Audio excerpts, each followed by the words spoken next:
kan belum selesai. Iya.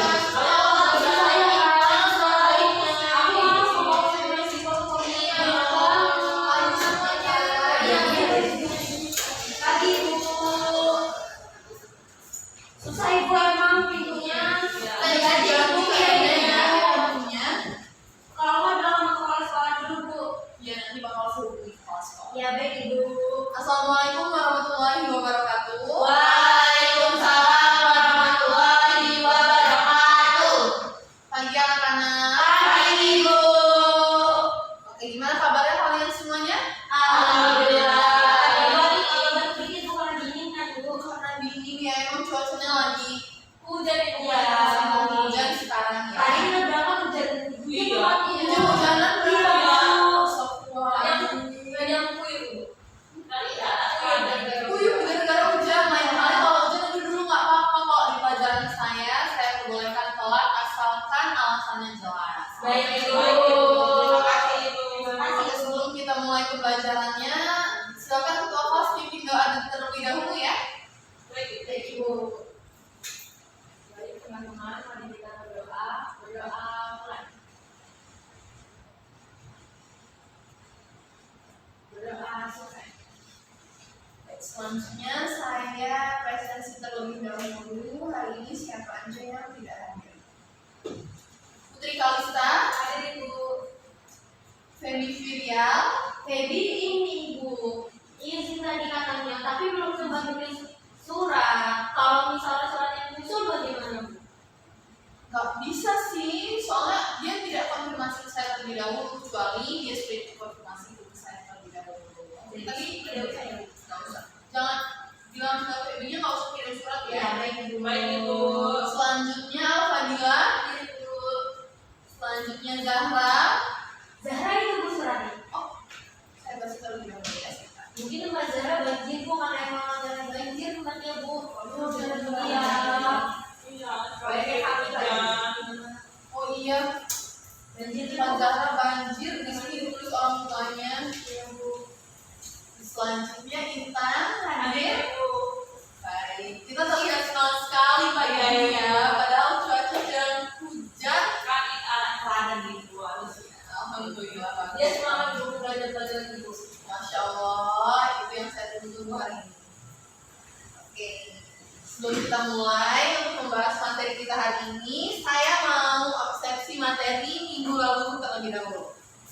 Di sini ada yang masih ingat apa itu teks argumentasi? Ibu. Silakan Kalista. Ini Ibu. Teks argumentasi adalah teks yang berisi opini penulis yang disertai alasan, pembuktian, dan juga didukung oleh fakta yang logis Ibu. Baik, terima kasih Kalista. Ternyata Kalista menyimak dengan sangat baik pada materi kita minggu lalu. Iya, saya tuh minggu lalu nggak berangkat Ibu lupa ya, saya nggak berangkat. Lupa banyak kelas yang saya datangin soalnya. Oke, selanjutnya selain dari pengertian teks argumentasi ada yang tahu ciri-cirinya tidak? Saya Ibu. Oke, selanjutnya Kalista Tapi lagi. saya tahu cuma dua Ibu. Baik, tidak apa-apa. Pokoknya bersifat beropini, terus bertujuan itu untuk meyakinkan orang karena opini kita. Udah, sama bahasanya yang lugas. Oh baik, yang lain tidak ada yang tahu atau ada? Cukup ya, saya rasa. Baik, terima kasih Kalista. Selanjutnya kita akan membahas materi kita pada hari ini yaitu memahami penyajian teks berita dalam bentuk vlog. Oke. Selanjutnya tujuan pembelajarannya yaitu agar siswa dapat mengenali unsur-unsur berita serta siswa dapat membedakan penyajian berita secara tertulis dan dalam bentuk vlog. Dan yang ketiga yaitu siswa dapat membuat naskah berita yang informatif dan sesuai dengan struktur teks berita. Selanjutnya kita langsung ke materinya. Di sini kita akan mempelajari dua pengertian teks berita dan teks berita dalam bentuk vlog. Ada yang mau membacanya? Oke, silakan Alfadila dibaca bagian pengertian teks berita. Teks berita adalah tulisan atau laporan yang berisi informasi mengenai peristiwa atau kejadian yang aktual, terkini, faktual berdasarkan fakta, dan menarik untuk disampaikan kepada masyarakat. Nah, benar sekali, teks berita itu adalah tulisan atau laporan yang berisi informasi mengenai peristiwa atau kejadian yang aktual, faktual, dan menarik untuk disampaikan kepada masyarakat. Contohnya seperti berita kecelakaan, berita selebriti, berita artis-artis, seperti itu ya. Dan kalian juga pasti sudah sangat sering melihatnya di media massa atau media digital seperti di gadget kalian, melalui media sosial. Dan selanjutnya itu teks berita dalam bentuk vlog. Ada yang mau baca lagi? Saya nih Bu. Ya silakan Syira. Gantian ya. Teks berita dalam bentuk vlog adalah penyajian informasi tentang suatu peristiwa atau kejadian faktual dan aktual yang disampaikan melalui media video vlog ya Bu. Ya, Atau vlog. Dalam format ini berita disampaikan secara visual dan audio sehingga lebih interaktif dan menarik bagi penonton. Kalau interaktif itu apa Bu? kalau interaktif itu interaktif. Kalau aku interaktif itu kayak ini, apa namanya? Bersama kalian berita. Oh iya, betul banget. Jadi kayak komunikasinya dua arah gitu berarti ya Bu? Iya, Nggak ada yang gitu loh. Oh iya ya Pak.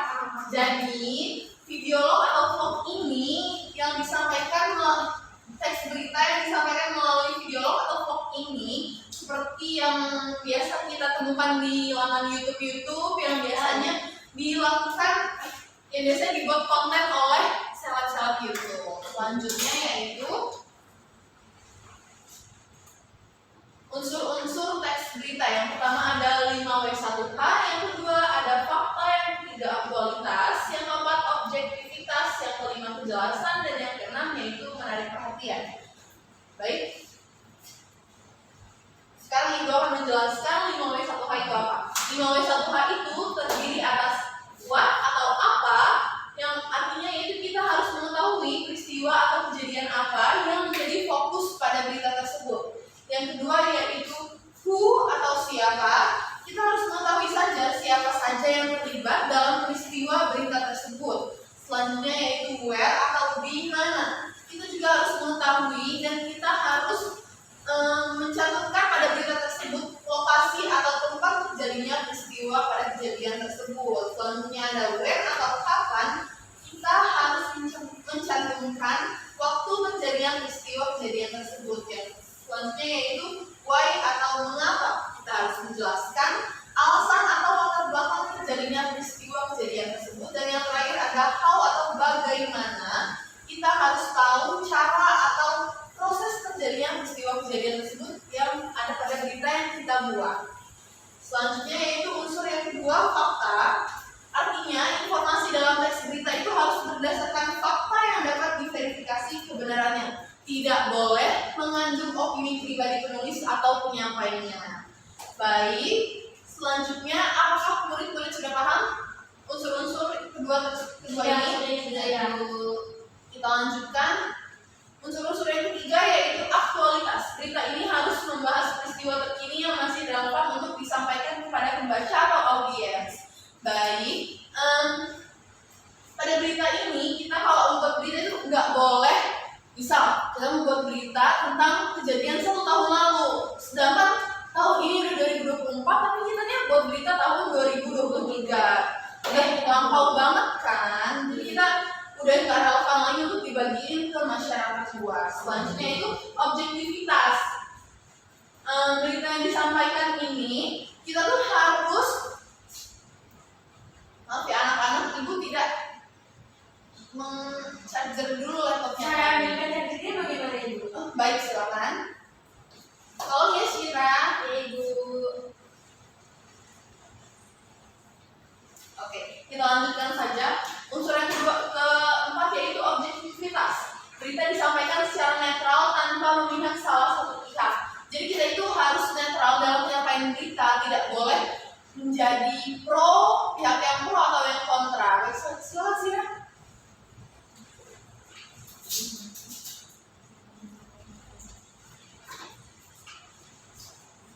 Mari anak-anak. Ya Ibu.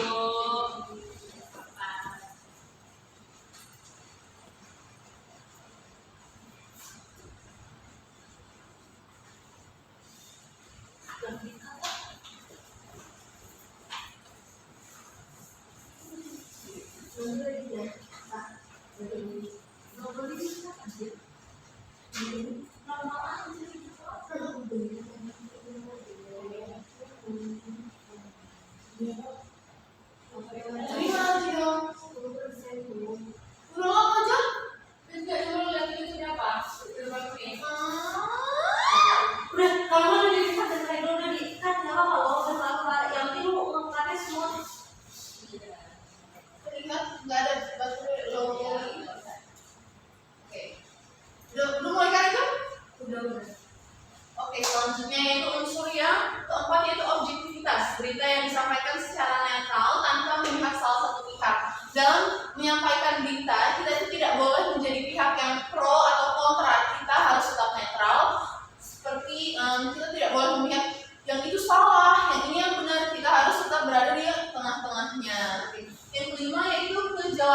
bahasa yang digunakan harus jelas, sederhana, dan mudah dipahami sehingga pembaca atau pendengar dapat menangkap informasi dengan baik.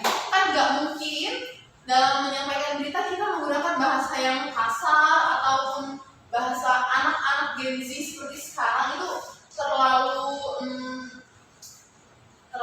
tidak biasa ya, dan tidak sopan ya kan. Selanjutnya yaitu yang terakhir, unsurnya menarik perhatian. Nah, berita kita ini harus memiliki nilai menarik, baik karena dampaknya, terlibatan tokoh terkenal, atau keunikan peristiwa tersebut. Contohnya, Kalista mau membuat berita tentang jatuhnya Shira di kamar mandi, kan itu berita unik ya kan. Oke, selanjutnya yaitu struktur teks berita. Jadi teks berita ini memiliki struktur ada 4, yaitu yang pertama bagian judul, yang kedua kepala berita atau teras, yang ketiga tubuh berita atau body, dan yang keempat yaitu penutup. Baik, teman-teman. Oke, selanjutnya yaitu kita akan membahas struktur teks berita. Struktur teks berita ini terdiri atas 4 struktur. Yang pertama yaitu judul atau headline, yang kedua yaitu kepala berita atau teras, yang ketiga tubuh berita, dan yang keempat penutupnya. Nah, bagian judul ini terdapat di bagian paling atas berita. Seperti contohnya, Alfadila As mengalami depresi karena tugas yang menumpuk. Nah, itu biasanya terdapat di bagian atas berita. Yang kedua yaitu kepala berita atau teras, paragraf pembuka yang berisi inti atau ringkasan beritanya. Jadi di bagian paragraf pertama itu terdapat ringkasan berita yang akan disampaikan secara detail nanti pada saat di tubuh beritanya. Nah, di tubuh berita ini berisi penjelasan detail dari informasi yang telah disampaikan di bagian kedua tadi. Baik, selanjutnya yaitu langsung menuju penutup, dan di penutup pada teks berita itu terdapat kesimpulan berita yang telah kita sampaikan sebelumnya. Selanjutnya kita akan membahas perbedaan antara penyajian teks berita dalam bentuk vlog dan bentuk tertulis. Baik anak-anak, ada yang mau membacanya lagi? Saya Baik, silakan Kalista. pertama, media penyampaian vlog disajikan dalam format audio visual dan menggunakan video dan suara, sedangkan teks berita tertulis disampaikan dalam bentuk tulisan yang dibaca oleh audiens. Dan yang kedua itu cara penyampaian vlog disampaikan secara langsung oleh berita melalui narasi verbal dan juga visual, seringkali menggunakan ekspresi wajah, nada, suara, dan gestur. Nah, sedangkan teks berita yang tertulis informasinya hanya disampaikan melalui teks tanpa unsur audio dan visual. Baik, setelah dibacakan oleh Kalista, apakah teman-teman sudah memahami perbedaan antara penyajian teks berita dalam bentuk vlog dan bentuk tertulis?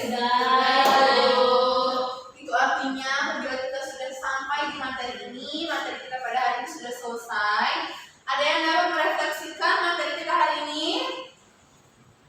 Oke, saya tunjuk saja ya sepertinya. Silakan Intan.